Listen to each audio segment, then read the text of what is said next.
dentro da região norte fluminense, uma série de manifestações que seguem aspectos da cultura colonial portuguesa, né? Que segue aí uma ideia que vem do cristianismo, enquanto que nós temos um outro grupo de manifestações que já nos remetem à África ou aos ameríndios. Tudo isso nos leva ao entendimento que na região norte fluminense há um mosaico muito rico de cultura popular, com o incremento dessa coletividade ligada ao nosso passado, que não é tão distante assim, ao nosso universo do açúcar.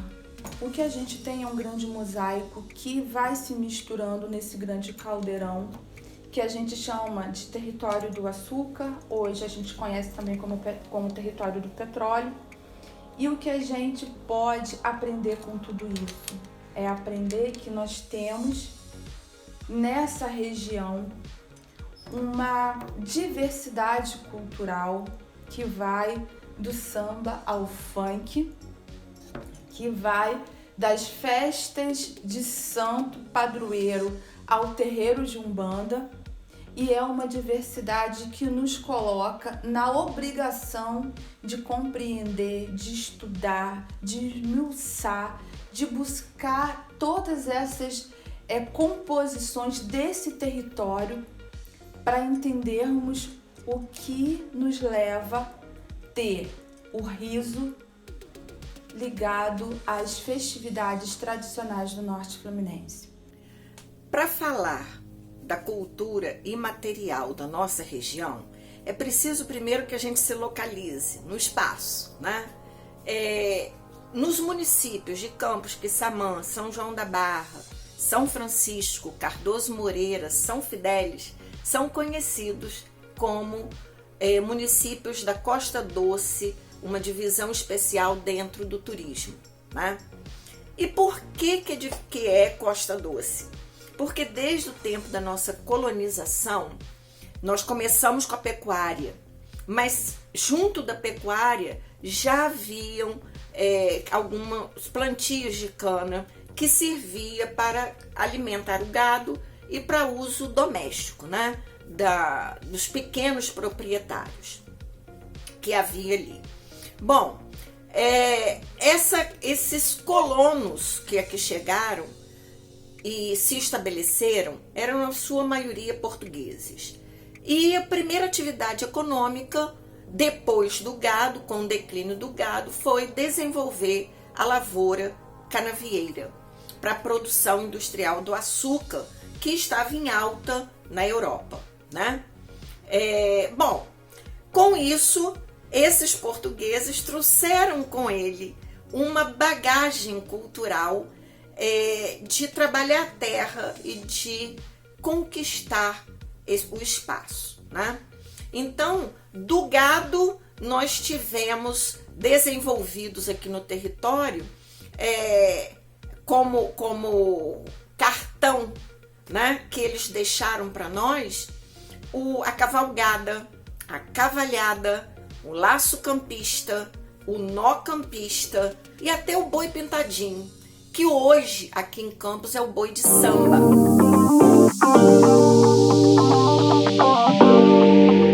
As festas de santo, os santos da Igreja Católica, e que são padrinhos de boa parte dos municípios hoje brasileiros, né?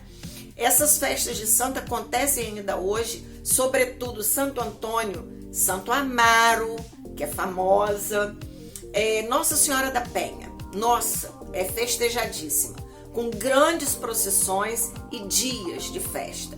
Mas o Jesus não deixa também não de ser homenageado na festa do Santíssimo Salvador e a festa do Divino em São João da Barra, né? Que ela estava decadente e agora está sendo revitalizada pelos munícipes de São João da Barra. Eu me chamo Gisele Gonçalves e sou pesquisadora da área de cultura popular, patrimônio imaterial e educação patrimonial. O nosso estado do Rio de Janeiro ele é muito rico no campo da cultura popular e do patrimônio imaterial. E nós temos aqui no município de Campos do Goytacazes. A cavalhada remonta aos torneios medievais ou justas. Sua origem é ibérica. Chegou em terras brasileiras através dos jesuítas. Na Baixada Campista, tem seus primeiros registros em 1730. Trata-se de um folguedo popular que remonta ao combate entre mouros e cristãos, sendo 24 cavaleiros, 12 mouros e 12 cristãos. A apresentação consta de uma batalha através de carreiras e jogos, que termina com um ato simbólico, quando os cavaleiros acenam lenços brancos, simbolizando a paz. A cavalhada é um importante patrimônio imaterial do município e guarda muitas riquezas, desde os preparativos e cuidados com os animais até a confecção das vestes. Ela permanece viva graças a uma comunidade e especificamente ao grupo que a promove, que faz com que a tradição permaneça viva ano após ano. Algo muito significativo da festa é a apresentação da Cavalhada de Santo Amaro, que é a única ainda em encenação do estado do Rio de Janeiro, é a única que ainda persiste, né? Então, no distrito de Santo Amaro, nós temos essa apresentação na Baixada Campista. E a cavalhada chegou em terras brasileiras através dos jesuítas.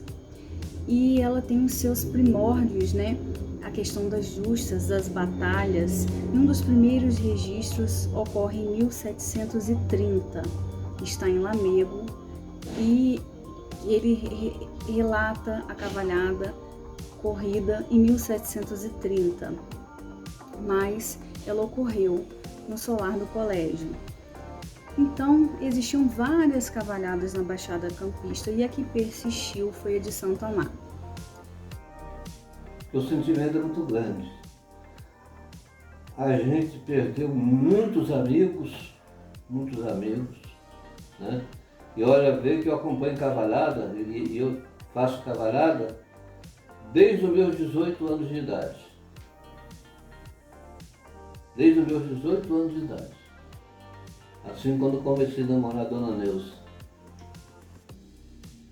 Eu, noivo, foi a primeira cavalhada que eu coordenei. Sempre no São Martinho? Em São Martinho. E Santo Amaro, sempre em Santo na Amaro, Baixada. toda a vida eu acompanhei, ajudando os outros. Eu levava roupa minha daqui para lá, que faltava lá. Eles traziam de lá para cá, que faltava aqui. Nós sempre fomos parceiros e continuamos parceiros até hoje. E hoje, cavalhada existe no São Martinho e Aqui. Santo Amaro, somente. É São Martinho e Santo Amaro. E de 2 anos, já teve 2 cavalhadas agora, recentes, em São Sebastião.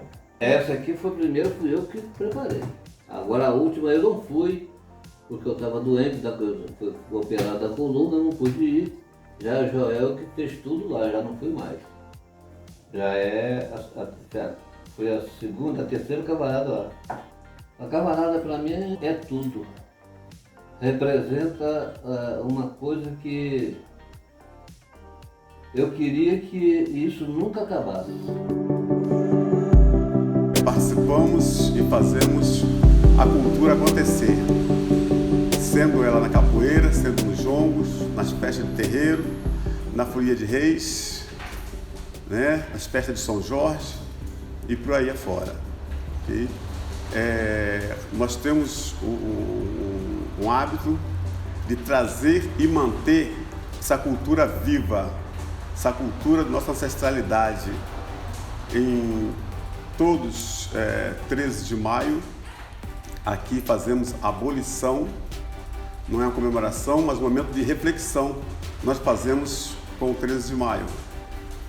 Participam aqui grandes pessoas do mundo da cultura, professores, mestres, participam aqui babalaôs, de terreiro, também as mães de santos, né, como são chamadas, E a gente também participa da festividade deles também no terreiro. Nós participamos tocando berimbau, cantamos os nossos cantos próprios da capoeira e também contribuindo com os cantos que são de terreiro, né? Aqui a gente faz uma parceria, né? Sabendo a vocês que capoeira é capoeira, mas a tradição de terreiro é a tradição de terreiro e nós respeitamos esse espaço um com o outro, né? Nós participamos também da festa de São Jorge, que acontece lá na Aroeira, em frente ao CIEP da Aroeira, e lá nós reunimos, né, um povo, uma cultura religiosa, e fazemos nossa roda de capoeira lá em homenagem ao santo padroeiro, que é o São Jorge Guerreiro. Tendo em vista essa festa, nós damos nossa contribuição para que a festa tenha um sentido, né, cultural, não só religioso. Nós levamos todos os nossos grupos para lá e convidamos todos aqueles que queiram participar para participar conosco, ok? E também participamos do jongo, né, que é uma cultura dos nossos ancestrais, né? A dança dos nossos ancestrais, a luta de resistência de um povo. E várias vezes participei, sim, lá em Machadinha, Valência, Campos e tantos, Cabo Frio e outros lugares, né, com o jongo. E aí aqui nós passamos também a praticar essa cultura do jongo, né? Aqui nós fazemos oficinas de jongo, ensinamos nossos alunos e todos aqueles que queiram participar a bater, aprender a bater, a tocar o jongo, a cantar e aprender um pouquinho do ritual do jongo, né? Sei que cada casa tem um ritual, cada casa tem um jeito de fazer, como aqui também nós temos o nosso jeito de fazer e passamos para aqueles que estão interessados a aprender, a cantar, a tocar e fazer a sua composição. Na capoeira nós fazemos muitos multiplicadores da nossa cultura, para que ela não se perca no caminho, né? Que em breve teremos um futuro bem melhor com a cultura, com essa luta de resistência que muitos sofrem o preconceito, a discriminação, mas nós estamos aí. A resistência é isso, é manter nossa cultura viva, manter a nossa ancestralidade viva. E por isso que nós somos o Raízes de Aruanda, um grupo voltado a essa cultura.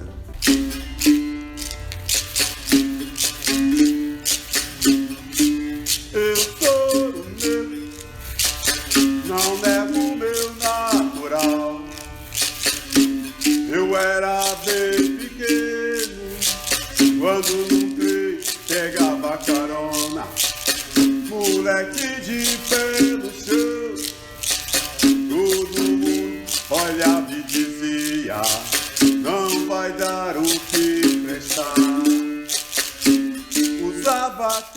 Também temos a puxada de rede, né? É um teatro de rede que é feito devido a uma pescaria, né?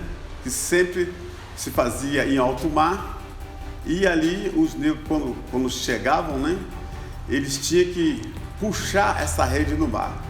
Então tinha sempre uma sincronização, né, da puxada de rede, a maneira de puxar a rede, de fazer o balanço, que grandes pescadores da época eram os negros, né, que pescavam dentro do mar aberto, e esse mar aberto, para quem não sabe, tinha o nome de Calunga Grande. O que é Calunga Grande, né? É um grande mar, é o mar. Era lá nessa Calunga Grande que muitos negros, quando vinham do navio negreiro, eram jogados. Então essa Calunga quer dizer cemitério. E como é dentro do mar, Calunga Grande, um cemitério grande onde os negros eram jogados. Entendeu? Então vem toda uma lenda do pescado, né? Essa pescaria da puxada de rede. No mar, no mar, no mar, no mar eu vou pescar. No mar, no mar, no mar minha sereia Síria, ela é Síria. Também aqui fazemos oficina do maculelê, né? O que é esse maculelê? É uma dança que ela, ao mesmo tempo, ela é afro-indígena, posso falar assim, porque eram os negros, né, que faziam essa dança, mas com uma cultura mais voltada mais à indígena. Diz a lenda, né, que o negro estava muito machucado e aí uma aldeia passando pelo local conseguiu resgatar, né, esse negro que estava machucado, né? E aí foi para essa aldeia e lá nessa aldeia ele começou a ser tratado, né, do jeito deles, com as suas ervas, com suas tradições. E certo dia, quando os índios tiveram que sair para a sua caça, né, o seu trabalho, meu sustento, diz a lenda que a aldeia foi atacada. E então esse negro que estava lá, né, chamava-se Macu, né, Lili, né? Então ele pegou 2 bastões e saiu para confrontar, né, com essa aldeia que estava sendo atacada. Em virtude disso aí, assim diz os mais velhos, que ficou sendo, né, criado essa luta que hoje é uma dança do maculelê. Uma outra coisa interessante é o nosso linguajar. Nós temos muitas palavras que vieram dos falares africanos, principalmente de Angola, né? O nosso jeito de falar, cortando palavras, cortando os S's, ou acentuando. Nós temos palavras interessantíssimas, como cabrunco, que vem de uma corruptela da palavra carbúnculo, que é uma doença. E o cabrunco serve para tudo. É uma palavra-chave que serve tanto para falar de uma coisa muito ruim, como para falar de coisas muito boas. É um cabrunco de doce bom, né? Dentro dessa matriz africana, nós temos também histórias, lendas, que ficam para nós, né? As lendas, nós temos o ururau, que é o jacaré de papo amarelo. O ururau é jacaré na língua dos indígenas da região, e o jacaré habita o rio Paraíba, que corre, que banha São Fidélis, Cardoso, São João da Barra, São Francisco, né? Um pedacinho. Então, é esse rio Paraíba a morada do ururau da Lapa, mas do ururau sobretudo, né? Temos o lobisomem, não só os corpos d'água que carregam essas lendas, mas também o ambiente mais de trabalho de plantio, como o lobisomem, a mula sem cabeça, o curupira. Eles estão presentes na nossa região.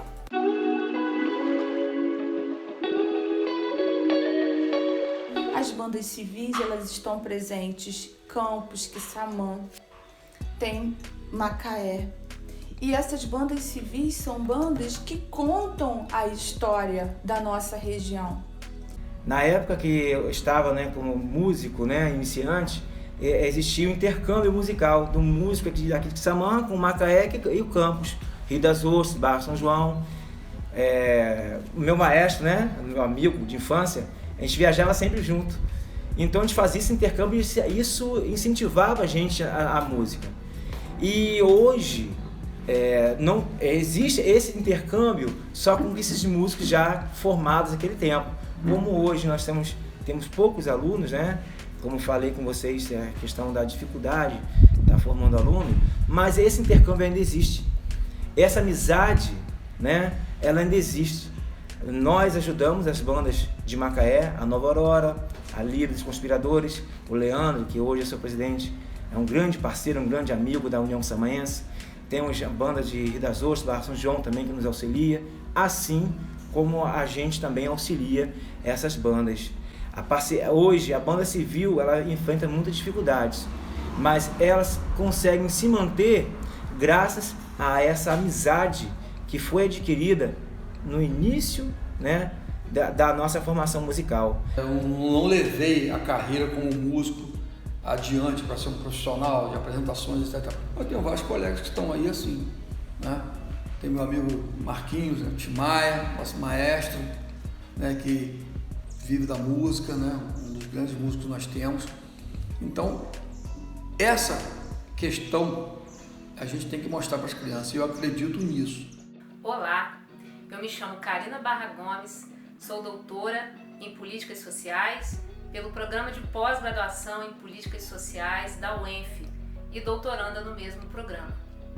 Ao longo dos anos, tenho realizado pesquisas sobre as bandas civis ou sociedades musicais de Campos dos Goytacazes, que fica no interior do estado do Rio de Janeiro. Esse município fluminense abriga diversas bandas centenárias que preservam a memória, a história, o patrimônio e a cultura popular da nossa região. Campos dos Goytacazes possui bandas históricas que são patrimônios vivos, ainda atuantes hoje, ao longo de mais de 100 anos. Elas ajudam a preservar o patrimônio histórico da cidade, o patrimônio cultural, sonoro, artístico e musical. Preservam a memória musical das cidades e ajudam na preservação de um repertório, de um acervo que comporta um repertório vasto e rico da música brasileira popular.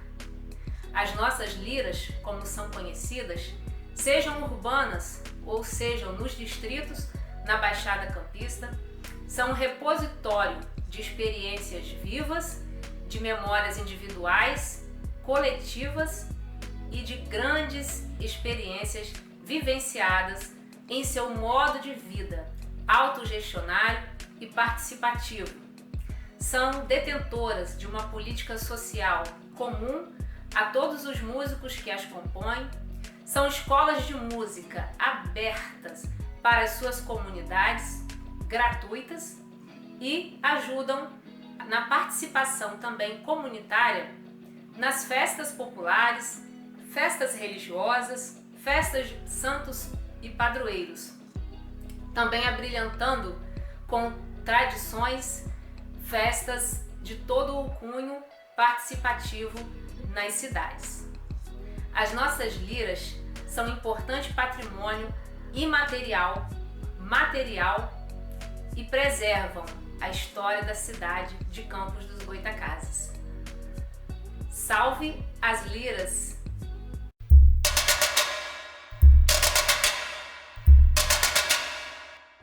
Do molequinho embaixo da árvore tocando uma latinha e chegar aos meus 14 anos tocar repique.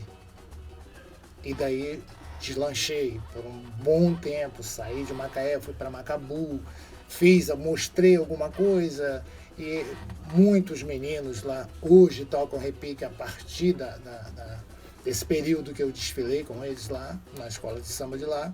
Então participei de vários festivais, né, da canção. E depois comecei a escrever um pouco mais sobre sambas enredos. E depois os sambas de roda.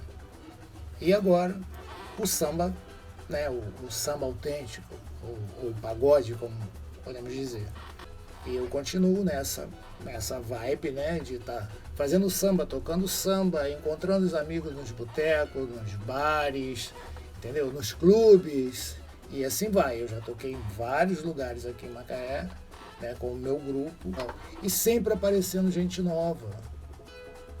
E amigos, né, que a gente não espera, que tem uma ligação com outros amigos, né, como o Anderson, né, que caiu na minha vida de paraquedas.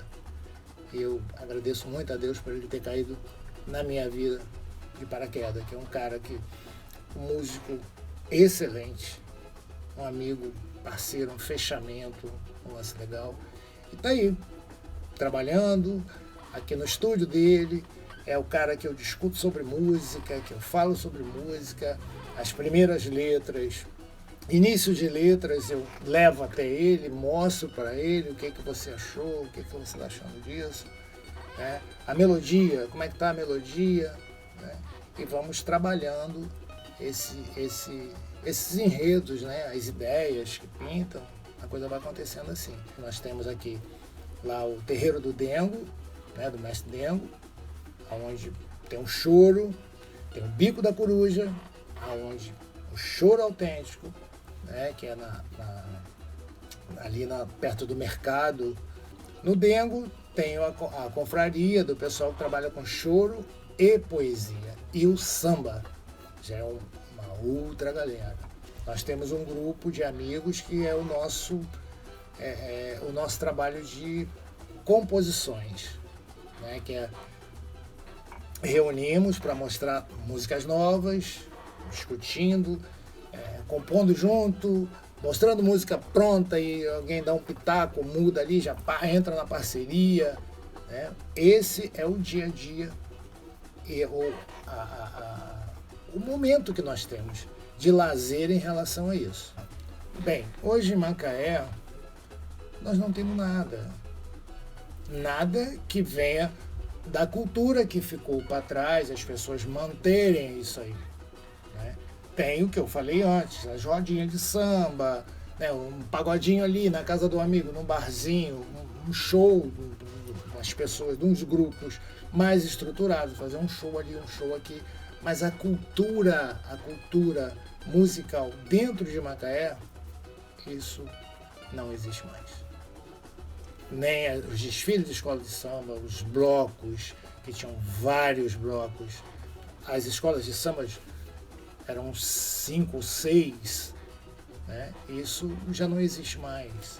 As quadras de samba, né, estão aí, fechadas, não se movimenta nada, não se faz nada. Agora, te dizer o porquê, eu não sei dizer o porquê diretamente. O boi malhadinho, o boi pintadinho de Campos, Quissamã, Macaé. E essa manifestação que está, né, tão enraizado aqui nessa região, que é a nossa região do território do açúcar, território do petróleo, Costa Doce, né? Esses municípios também da Costa Doce que apresentam a manifestação do boi malhadinho, é uma manifestação que nos coloca dentro de um caldeirão de influências que permitiram, não é, a construção dessa brincadeira que é tão benéfica para a nossa qualidade de vida, porque como é gostoso você brincar, você ter o burlesco como um direito seu, né? Você poder se fantasiar, você fazer a sua própria fantasia, você construir o seu boi e falar que você é dona de boi, que você é dono de boi, que você tem a sua bateria e você coloca as cores que você gosta e você coloca o tema que você quer. Então traz um sentido de liberdade cultural que na região norte fluminense a gente encontra. É um bar redondo, o nome do bar é Bar Redondo, onde um grupo de amigos, onde eu estava junto também, comecei ali com eles começaram comigo, começamos tocando lata. Entrávamos no bar, o cara botava a gente para fora. Entrávamos, ele punha a gente para fora. Até um dia que o dono mesmo do local chamou a galera e falou assim, poxa, vamos organizar. Aí ajudou a comprar instrumento, fizemos camisas e definimos um nome, Batuqueiros do Copo Cheio, né? E começamos a fazer um carnaval ali que tomou uma proporção tão gigantesca que vinha pessoas de todo o estado do Brasil para brincar o carnaval ali. E aonde não havia nenhuma remuneração para quem trabalhava, para quem tocava. Era puro prazer fazer o carnaval para o povão. Não só o pessoal de Macaé, como o pessoal de fora, de todos os estados. Para você ter ideia, vinha pessoas de Manaus passar o carnaval aqui. E começávamos uma semana antes do carnaval, e no período de carnaval tinha um matinê, era só para as crianças, você vê, num bar, né? E fazíamos de 2 às 8 só para as crianças. Aí depois das 10 às 6 da manhã, o local explodia de tanta gente. Passei ali em Betiba, tem uma placa onde está escrito: Maré alta, maré mansa, nesse jogo da maré, o mar ativo descansa nas praias de Macaé. O enredo era Macaé, passado, presente e futuro. Eu aproveitei isso e fiz o refrão, que eu falava o seguinte: maré alta, maré mansa, nesse jogo da maré, o mar ativo descansa nas praias de Macaé. Eu falei, gente, como começar esse samba? Lembrei do hino da cidade. Falar, por exemplo, do fado em Quissamã nos coloca também diante de uma questão interessante, que é falar da Mana Chica, em Campos dos Goitacazes. Há autores que sugerem que o fado descende da Mana Chica, ou que são irmãos históricos, culturais, regionais.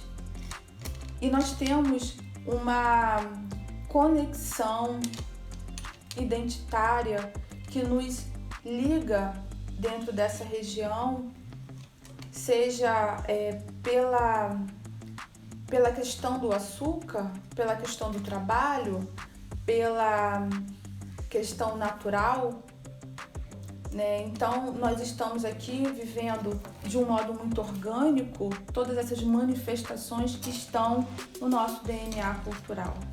Então, falar um pouco da história da Mana Chica do Caboio, que é a única dança campista, segundo o Dicionário do Folclore Câmara Cascudo.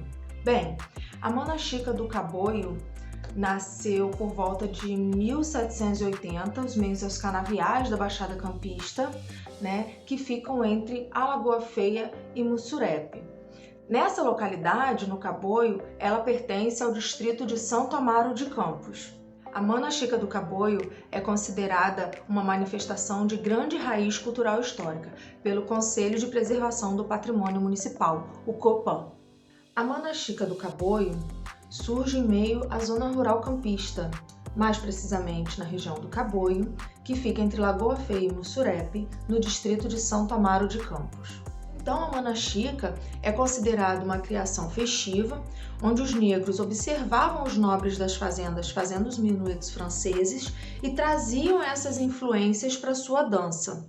Ela é uma tradição trazida pela oralidade e que se desenvolveu aí em toda a região norte fluminense, né? Em São João da Barra, em São Francisco Tabapuana, em Campos, no Farol de São Tomé, na Lagoa de Cima e saindo da região do Caboio. A Mana Chica do Caboio é considerada um folguedo, né? Trazido pela oralidade até os dias atuais, com o núcleo Arte e Cultura de Campos, Cia Gente de Teatro, que é um grupo da cidade de Campos dos Goitacazes, que é dirigido pela Neusimar da Hora.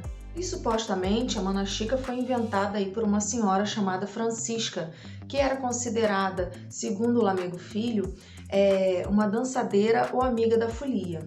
Essa mulher poderia ser Mariana Francisca, Inácia Francisca e Francisca Maria. Porém, tinha uma grande influência negra, né? Com o bater dos tambores, o tocar dos chocalhos, os movimentos sensuais, e tinha grande influência também dos minuetos franceses, e por isso é considerada uma espécie de quadrilha. Ainda segundo Lamego Filho, essa dança se iniciava com uma zoeira, com os sapateados, com batuques, e o povo ia se reunindo. Ela tem uma influência da viola portuguesa, do chocalho indígena e do tambor africano. Também há uma grande influência do que chamamos de fado, que para Orávio de Campos Soares é o fado de crioula da comunidade de Quissamã. A importância de se falar sobre a dança Mana Chica do Caboio na nossa cidade é ligá-la aos fatos históricos, culturais e às manifestações do norte fluminense, com suas lendas, suas comemorações e suas características regionais. As quadrilhas juninas que são fantásticas e que também estão se reinventando, né, dentro da tradição das quadrilhas. Nós temos hoje as quadrilhas tradicionais, que é aquela que todo mundo conhece, de festa na roça, casamento na roça, mas nós temos também as quadrilhas temáticas, funk, rap, sertaneja. Cada ano eles têm um tema, tem uma música que sobressai e que eles fazem as quadrilhas. Também são muito importantes porque reúnem um número muito grande de festejos e viajam e se comunicam entre os municípios, né? O significado da Mana Chica, não só na minha vida, né, mas como da minha família, ela tem uma relação de identidade pela cultura e pelas manifestações de quadrilha de roça. Eu diria assim, eu conheci a Mana Chica a partir do teatro. Há 37 anos eu me vi e me vejo dançando a Mana Chica, porque foi a partir da entrada no grupo de teatro do Sesc, com o espetáculo O Alto do Lavrador na Volta do Êxodo, que falava a respeito da cultura da zona rural de Campos. O autor do texto era o professor e mestre Horácio de Campos Soares.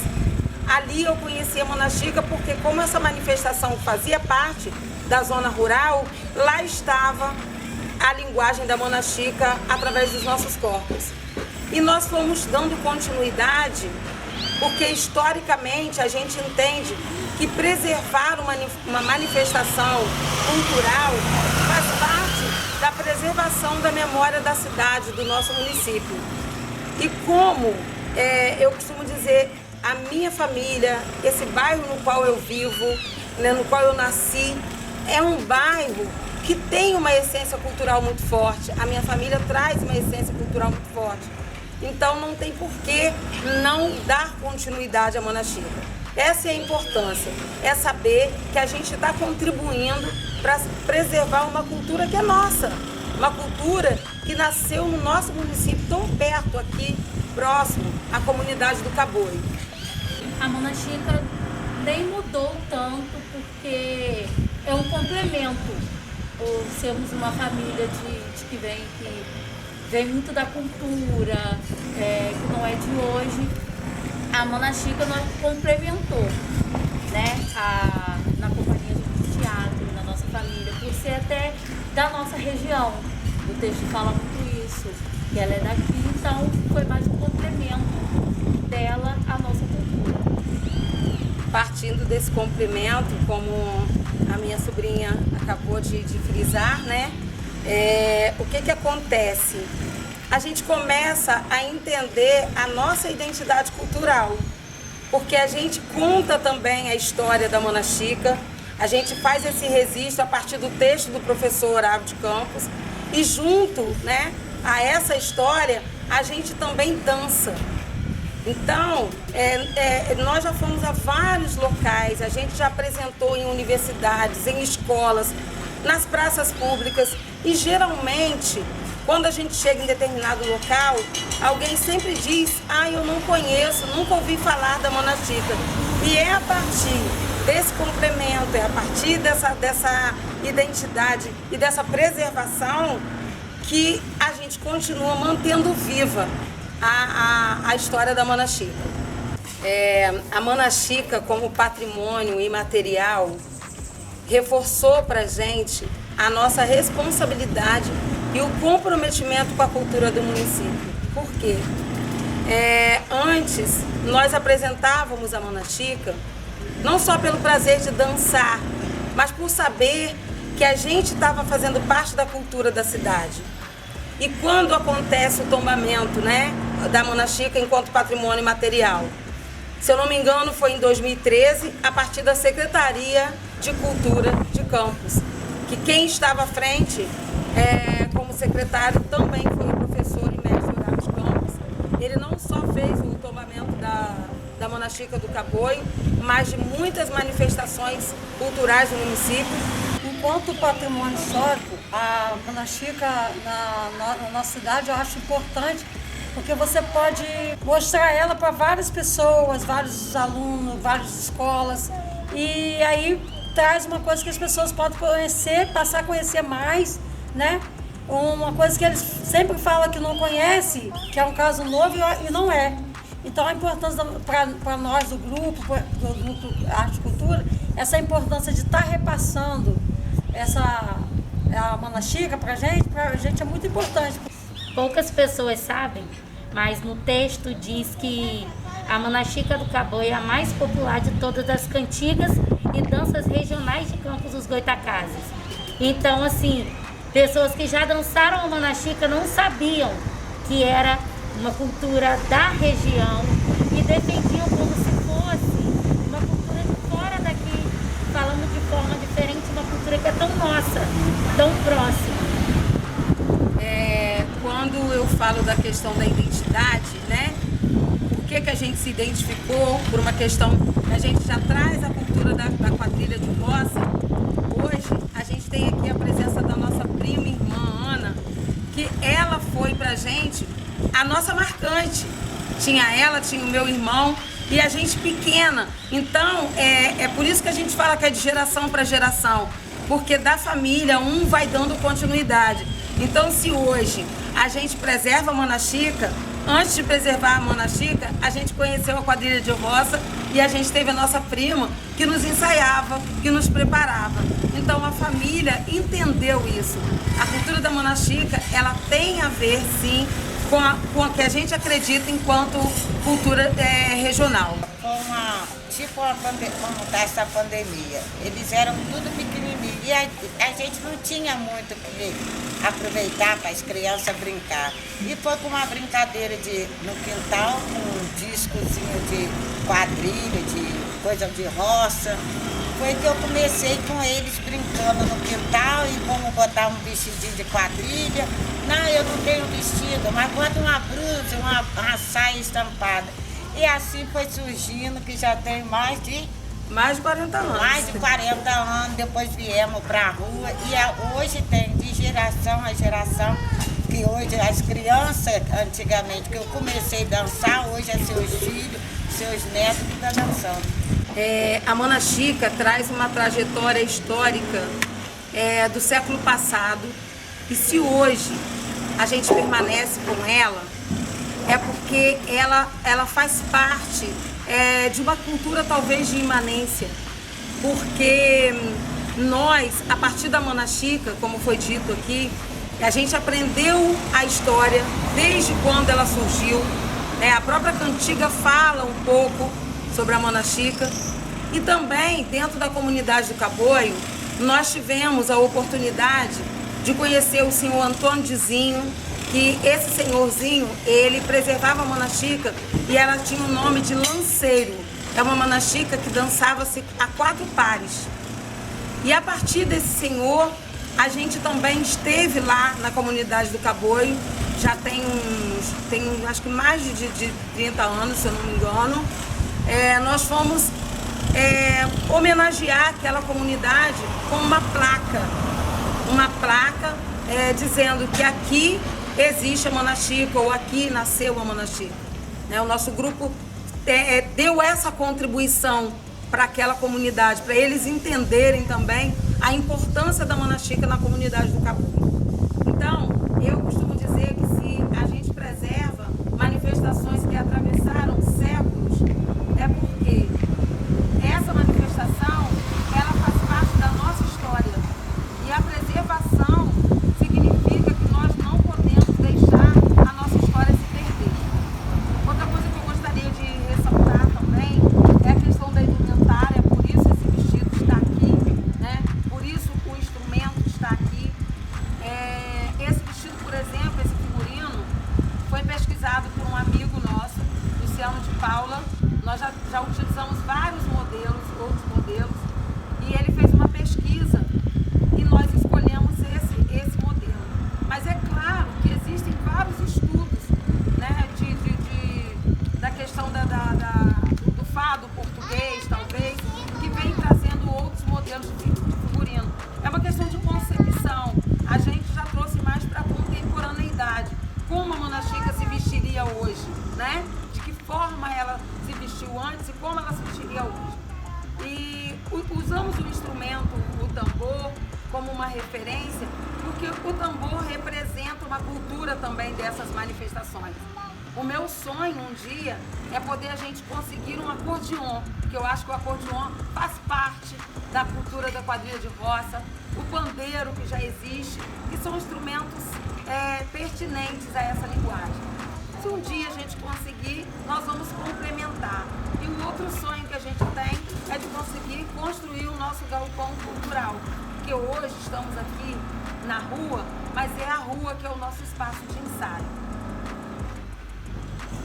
Finalizando, eu gostaria de lembrar as palavras de Aldir Blanc, que na música Acabou Meu Pai, ele diz que a tradição é lanterna, na treva é a luz mais eterna. O futuro é para quem lembrar. É isso que o pai ensinou. Acabou. Eu vi um gambá sentado na praça da freguesia. Eu vi um gambá sentado na praça da freguesia. Tá tudo enrabulado, viado, não pega tudo.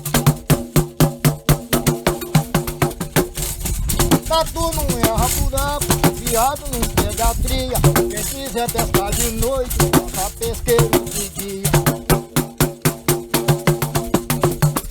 Quem quiser pescar de noite, passa pesqueiro de dia. Tá acontecendo uma coisa que Antônio já não sabia. Tá acontecendo uma coisa que Antônio não sabia. Diz nós, Espírito Santo, é José e Maria.